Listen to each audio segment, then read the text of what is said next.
Rage Against the Machine dan Audioslave. Dua nama yang kalau nama ini disebut barengan, orang-orang langsung bakal kebagi dua nih. Ada yang langsung bilang kalau RATM itu superior, dan juga ada yang langsung belain Audioslave mati-matian. Ini cerita tentang ego, tentang idealisme yang berbenturan, tentang kehilangan, dan tentang musik yang mau diakui atau enggak, punya nyawa yang sama. Yuk, kita mulai.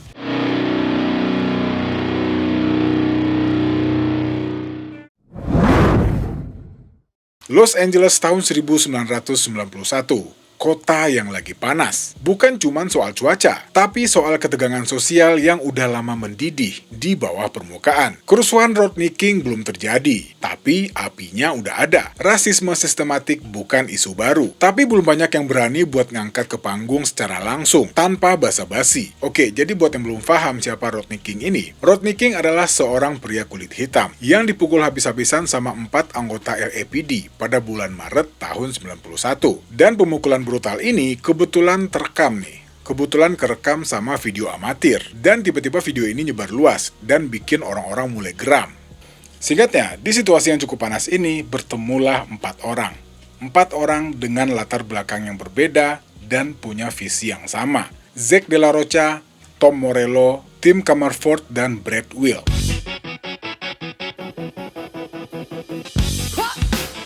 Zack adalah anak dari seorang seniman Chicano yang hidupnya didedikasikan buat perlawanan kultural. Dia tumbuh di lingkungan yang gak pernah jauh dari isu rasisme dan ketidakadilan. Kemarahan yang dia bawa bukanlah kemarahan yang dipelajarinya dari buku, tapi itu adalah kemarahan yang tumbuh dari pengalaman. Tom Morello di sisi lain adalah anomali. Lulusan Harvard jurusan Political Science yang milih gitar di atas segalanya. Dan ini cara dia main yang ngebikin kita jadi yakin kalau doi memang anomali. Dan sementara itu, Tim Comerford dan Brad Wilk melengkapi semuanya dengan rhythm section yang berat dan tight. Bukan sekedar fondasi, boleh dibilang sebuah mesin yang ngegerakin semua yang ada di atasnya. Dan singkatnya lagi, 4 orang ini pun ketemu. Dan mereka langsung klop alias cocok pada saat itu. Bukan cuma secara musikal, tapi juga secara ideologi. Mereka semua punya keresahan yang sama tentang dunia. Dan mereka semua juga percaya bahwa musik adalah cara paling powerful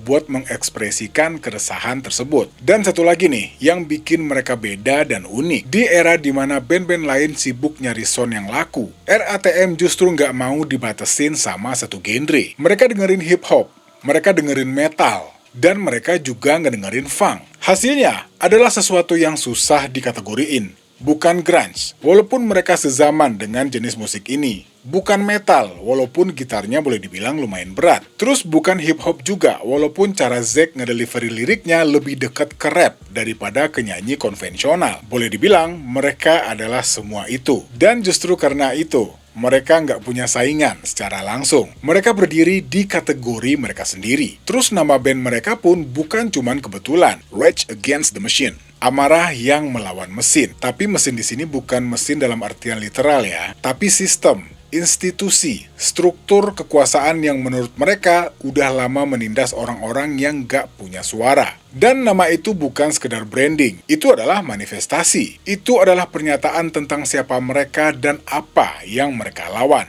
Bahkan sebelum satu lagu pun direkam. Album pertama mereka keluar di tahun 92. Self-title, lagu-lagu kayak Killing in the Name, Bomb Track, Freedom, semua keluar dari album ini. Dan secara nggak langsung, ini juga jadi statement. Bukan cuma secara musik, tapi juga secara politik. Singkatnya, Evil Empire menyusul pada tahun 96. Lagu-lagu kayak Bulls on Parade, Tire Me, dan People of the Sun berasal dari album ini. Kalau album pertama mereka adalah sebuah teriakan biar bisa dinotis, Evil Empire adalah bukti kalau mereka bukan band one hit wonder. Mereka masih di sini, makin marah dan makin tajam.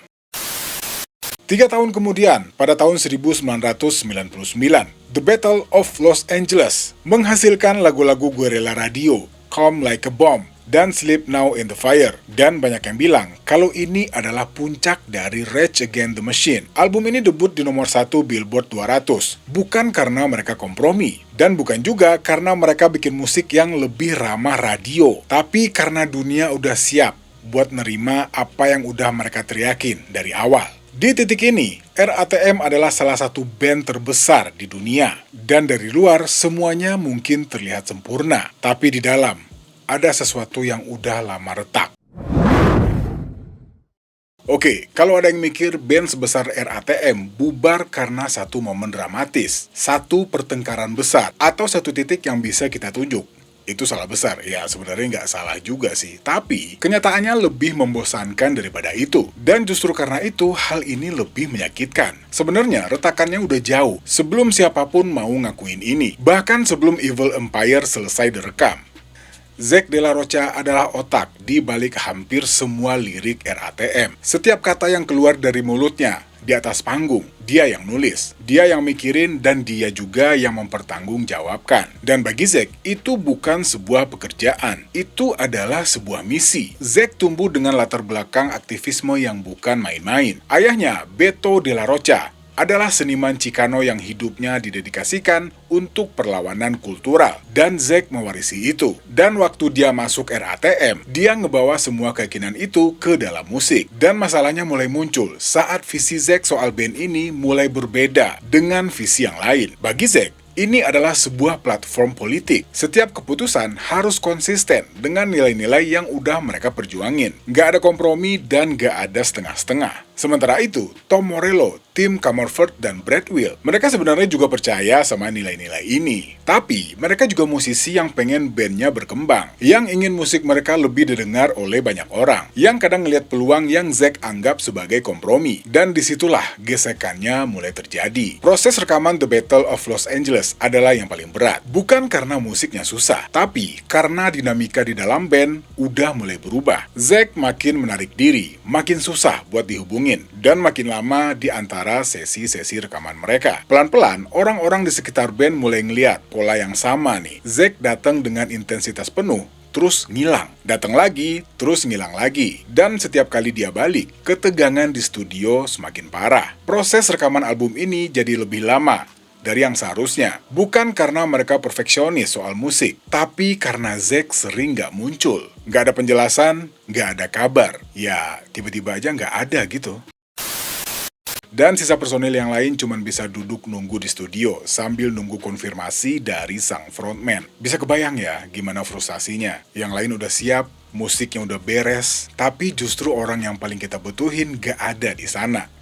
Dan sebenarnya ini bukan kali pertama. Pola ini udah ada sejak Evil Empire. Tapi waktu itu mereka masih bisa nge-manage lah. Ketegangan ini masih bisa disimpan di balik pintu studio. Sampai akhirnya pintu itu nggak bisa ditutup lagi.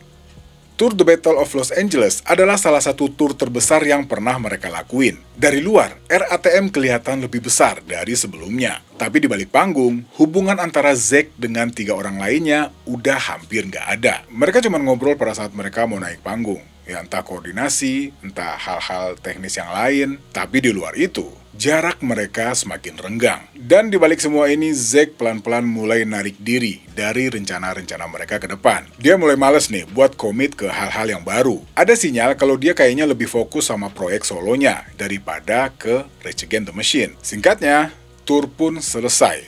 Tapi dinamika di dalam band gak berhenti sampai di situ. Tanggal 18 Oktober tahun 2000, sebelum album Renegade sempat dirilis, Zack de la Rocha mengeluarkan pernyataan resmi, singkat dan dingin. Dia bilang kalau dia lebih memilih buat mengakhiri keterlibatannya dengan Rage Against the Machine. Karena, dan ini kata-kata dia sendiri ya, the internal disharmony has made it impossible to continue. Ya, disharmoni internal. 2 kata yang juga menyembunyikan ketegangan di tahun-tahun sebelumnya. Sementara itu, Tom Morello, Tim Comerford, dan Brad Will juga mengeluarkan pernyataan mereka sendiri. Mereka bilang kalau mereka terkejut dan mereka juga kecewa. Dan mereka juga bilang kalau pintu selalu terbuka buat Zack untuk kembali. Tapi, semua orang yang tahu situasinya, mereka paham. Ini bukan hiatus, tapi ini adalah akhir. RATM di puncak karir mereka sudah selesai. Dan 3 orang yang tersisa harus memutuskan apakah mereka mau tenggelam bersama kapal itu atau mereka memutuskan buat berenang. Dan mereka memilih buat berenang. Tapi belum ada yang tahu mereka mau berenang kemana nih. Ya paham ya? Oke, sekarang bayangin posisi Tom Morello Tim Comerford dan Brad Will di akhir tahun 2000. Band kalian baru aja bubar nih, frontman-nya baru aja cabut, dan 3 orang ini dengan skill yang mereka punya, dengan chemistry yang udah kebentuk, intinya semua pengalaman yang udah mereka dapat bersama, tiba-tiba berdiri di ruang kosong. Istilahnya, mau ngapain? Opsi pertama yang paling gampang ditebak adalah mereka harus nyari vokalis baru buat RATM. Tapi mereka nggak mau. Dan boleh dibilang keputusan ini cukup penting. Secara nggak langsung, mereka juga nunjukin sesuatu yang mungkin banyak band nggak mau ngakuin. RATM tanpa Zack bukanlah RATM. Dan Zack bukan sekedar vokalis. Dia adalah jiwa dari band ini. Liriknya, cara dia ngedelivery, sampai energi yang dia bawa ke atas panggung. Dan itu semua nggak bisa digantiin. Jadi mereka milih buat nggak nyari pengganti Zack. Mereka milih buat bikin sesuatu yang baru. Tapi, sesuatu yang baru ini nggak datang dengan mudah. Ada periode di mana mereka benar-benar nggak tahu mau ngapain. Mereka ngejam, mereka nge-explore. Mereka nyoba beberapa arah yang berbeda, tapi belum ada yang klik nih. Belum ada yang kayak, nah ini dia. Lalu, nama Chris Cornell muncul. Chris Cornell waktu itu juga lagi di persimpangan. Soundgarden udah bubar di tahun 97. Album solo pertamanya, Euphoria Morning, keluar di tahun 99. Sebenarnya, ini album bagus, cuman sayang, secara komersial nggak sebesar yang diharapkan. Dan Chris, yang udah kebiasa dengan energi sebuah band, ngerasa ada sesuatu yang hilang dari setup solonya. Dan singkatnya, manajer mereka lah yang akhirnya jadi jembatan. Ada obrolan santai soal kemungkinan buat kolaborasi, dan kemungkinan mereka masuk studio bareng buat pertama kalinya. Singkatnya, tanpa ekspektasi besar, tanpa tekanan buat ngehasilin sesuatu yang lebih spesifik. Mungkin cuman buat ngeliat, ini bisa jalan gak sih? Nah, gitulah kira-kira. Dan jawabannya ternyata datang lebih cepat dari yang mereka kira. Chemistry itu ada. Dan bukan chemistry yang dipaksain. Bukan dari hasil proses panjang yang awkward. Yang biasanya ada yang nyoba buat terlalu kelihatan lah ya. Berusaha terlalu keras lah intinya. Tapi ini natural. Ini juga langsung kerasa. Tom Morello sempat cerita di beberapa interview bahwa sesi pertama mereka kerasa seperti mereka udah main bareng selama bertahun-tahun. Dia bilang seperti puzzle yang potongannya selama ini terpencar. Dan tiba-tiba semuanya masuk. Sesuai dengan tempatnya masing-masing. Tapi, di luar studio, ceritanya ternyata nggak semulus itu. Waktu gosip soal kolaborasi ini bocor ke publik, reaksinya pastinya nggak semuanya positif ya, khususnya fans RATM. Bahkan katanya juga ada yang marah nih. Bagi mereka, ngelihat Tom, Tim, dan Brad main bareng sama vokalis Soundgarden, kayaknya sebuah pengkhianatan lah gitu. Terus kelihatannya mereka juga terlalu cepat move on dari sesuatu yang harusnya masih mereka ratapin sampai saat itu. Dan dari sisi fans Soundgarden pun pastinya ada pertanyaan. Kenapa Chris mau masuk ke setup kayak gitu? Kenapa dia nggak bikin album solo? Dan pertanyaan itu valid. Karena tantangan soal kolaborasi ini bukan cuma tentang musiknya. Tantangan terbesarnya adalah identitas. Gimana caranya bikin sesuatu yang baru di saat dua entitas yang kalian bawa ke dalamnya masing-masing udah punya identitas yang cukup kuat. RATM punya sound yang ikonik. Sementara itu, Soundgarden juga punya sound yang cukup ikonik. Kalau Chris nyanyiin musiknya Tom Morello, otomatis orang-orang bakal langsung ngebandingin dia nih sama RATM yang asli. Dan kalau Tom sengaja main dengan cara yang beda dari biasanya, orang pastinya bilang kalau dia udah kehilangan identitasnya. Ini jebakan yang susah banget buat dihindarin. Dan ternyata, proses buat nemuin sound Audioslave itu juga nggak gampang. Ada banyak materi yang direkam dan dibuang. Ada banyak arah yang dicoba, terus ditinggalin. Ada momen-momen di mana semua orang yang ada di ruangan itu ngerasa nggak kerja. Bahkan ada satu periode di mana proyekan ini hampir beneran berhenti sebelum sempet jalan. Mulai dari konflik soal arah musik, sampai ke konflik soal siapa yang ngontrol kendali kreatif. Tom Morello yang udah biasa jadi motor kreatif di RATM, sekarang harus berbagi ruang dengan Chris, yang juga punya visi sendiri. Dua orang dengan ego artistik yang cukup besar, dalam artian positif pastinya, harus belajar buat nemuin titik tengah, dan itu butuh waktu. Itu juga butuh kejujuran, dan itu juga butuh momen, di mana mereka harus lebih memprioritaskan musik mereka, daripada ego mereka masing-masing. Tapi, saat mereka udah nemuin titik ini, semuanya justru berubah. Singkatnya, Cochise lagu pertama yang mereka rilis. Ya, Cochise, Kokis.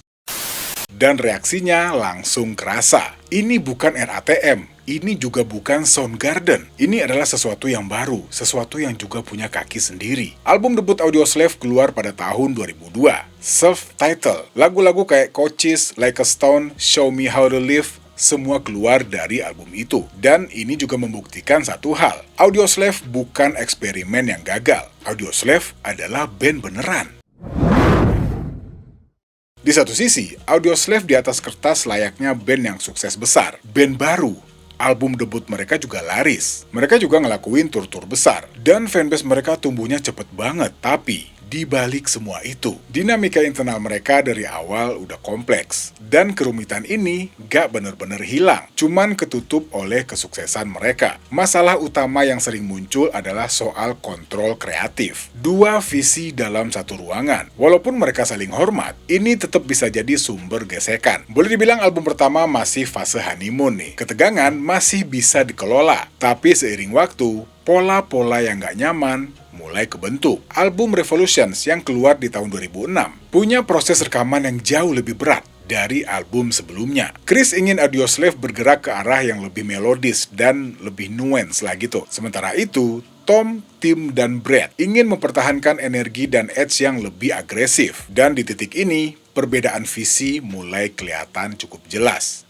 Di luar musik, Chris juga sedang bergulat dengan masalah pribadi yang cukup berat, termasuk relapse dengan alkohol di beberapa periode. Pastinya, hal ini mempengaruhi cara dia berinteraksi dan bekerja di studio. Sementara di sisi lain, tim Tom dan Brad mulai mikirin masa depan mereka. Dan Zack De La Rocha mulai muncul lagi. Dan pembicaraan soal reuni RATM mulai beredar, walaupun masih samar. Pada tanggal 15 Februari tahun 2007, Chris Cornell mengumumkan kalau dia keluar dari Audioslave. Pernyataannya singkat, irreconcilable personal difference. Ya, apa ini artinya? Dan beberapa minggu sebelumnya, RATM ngumumin reuni buat tampil di Coachella tahun 2007. Timingnya deket banget ya. Buat banyak fans, sebenarnya ini juga merupakan jawaban dari sebuah pertanyaan yang selama ini masih ngegantung. Audioslave sebenarnya udah retak jauh sebelum pengumuman itu dirilis secara resmi. Dan apakah ini adil buat Chris? Sampai sekarang nggak ada jawaban yang pasti, karena yang bersangkutan udah nggak bisa ditanya lagi. Oke, sekarang kita balik lagi nih ke Zack. Karena ceritanya kayaknya nggak lengkap nih kalau kita nggak ngikutin perjalanan Zack selama periode sebelumnya. Waktu Zack keluar dari RATM di tahun 2000, pastinya juga banyak yang nunggu nih. Oke, dia keluar. Dia punya proyek baru. Dia punya sesuatu yang lebih penting buat dikerjain. Tapi, apa itu? Dan kalau kita ingat lagi ya, waktu dia cabut dari RATM, kayaknya Zack itu benar-benar ngilang gitu. Banyak yang nyari-nyari info, dan kebanyakan cuman foto-foto dia lagi di jalan atau lagi kemana, rata-rata gitu kan waktu itu. Sebenarnya waktu itu Zack juga sempat ngumumin kalau dia mau proyek solo. Bahkan sempat rekaman. Katanya juga ada bocoran-bocoran materi. Dan bahkan Zack juga kolaborasi sama nama-nama besar. Mulai dari DJ Shadow, ELP, terus siapa lagi ya? Ada yang tahu? Intinya bocoran-bocoran ini cukup ngejanjiin nih. Tapi ternyata album solonya nggak pernah keluar. Selalu ada alasan. Ada aja penundaannya. Walaupun ada kabar hampir beres, hampir rilis, atau udah siap. Tapi ya nggak pernah jadi beneran. Tapi kenapa? Nah, kita udah sempet bahas kan gimana karakter Zack ini. Dia orang yang nggak bisa dipisahin dari standarnya. Standar yang dia terapin di RATM, bahwa setiap kata harus otentik. Setiap pernyataan harus bisa dipertanggungjawabkan. Intinya standar yang sama yang juga dia terapin ke dirinya sendiri. Dan mungkin itu juga yang bikin dia nggak bisa keluar dengan sesuatu yang dia rasa belum sempurna, belum cukup penting, belum cukup layak buat diluncurin ke dunia. Tapi sebenarnya ada sisi lain dari cerita ini, sisi yang lebih gelap. Kabarnya di periode ini Zack lagi bergulat nih dengan kesehatan mentalnya. Katanya depresi yang cukup dalam, sebuah kecemasan yang bikin dia susah buat berfungsi secara normal. Zack De La Rocha yang di atas panggung terlihat seperti orang yang paling garang dan paling berani yang pernah ada. Sementara di luar panggung, dia adalah orang yang rapuh, yang berjuang dengan dirinya sendiri. Dan itu manusiawi ya, tapi sekaligus cukup tragis. Singkatnya, tahun-tahun berlalu. Zack sesekali muncul, tampil di beberapa acara dan kolaborasi sana-sini. Tapi selalu dalam kapasitas yang terbatas. Ya, cuma sekilas-sekilas lah. Kayaknya dia sengaja ya, buat orang yang kangen ngeliat, nah ini gua nih, gitu. Tapi cuma sebatas itu. Terus selanjutnya, di satu titik, obrolan tentang reuni RATM mulai serius nih. Tom Morello sebenarnya udah mulai ngomong sama Zack, dan bukan buat yang pertama kalinya. Tom juga udah nyoba beberapa kali sebelumnya, dan katanya selalu ada dinding yang nggak bisa ditembus. Tapi kali ini beda, sesuatu berubah di dalam diri Zack, yang akhirnya mau ngebuka pintu itu lagi. Tapi apa karena dia udah siap beneran? Mungkin juga karena situasi politik di akhir era 2000-an, yang bikin dia ngerasa pesan RATM lebih relevan dari sebelumnya. Atau ini juga malah kombinasi dari semua hal ini. Dan ya nggak ada yang tahu pasti, dan Zack juga nggak pernah ngobrolin soal ini terlalu jauh. Cuman yang kita tahu, dia akhirnya bilang iya. Dan itu juga ngebuka babak baru dari cerita ini. Tapi sebelum reuni ini kejadian, ada satu hal nih yang kalian harus tahu. Ini bukan reuni yang berjalan dengan lancar. Sebenarnya, obrolan tentang reuni RATM udah ada jauh sebelum Audioslave bubar. Bahkan ada yang bilang obrolan ini udah ada dari tahun 2003. Dan Tom Morello sebenarnya juga nggak pernah nutup kemungkinan ini. Dan dia juga selalu bilang di interview, kalau Zack mau, pintu itu selalu terbuka. Dan kita tahulah, selama bertahun-tahun Zack de la Rocha milih buat diam. Dia nggak peduli, mulai dari jutaan dolar dari promotor dipaksa sama manajemen, sampai kode-kode dari Tom, Tim, dan Brad dicuekin gitu aja. Zack emang nggak bisa didikte sama industri. Doi punya ritmenya sendiri, dan hal mutlak buat siapapun yang kenal sama Zack adalah jangan coba-coba buat maksa dia, atau dia bakal ngilang selamanya.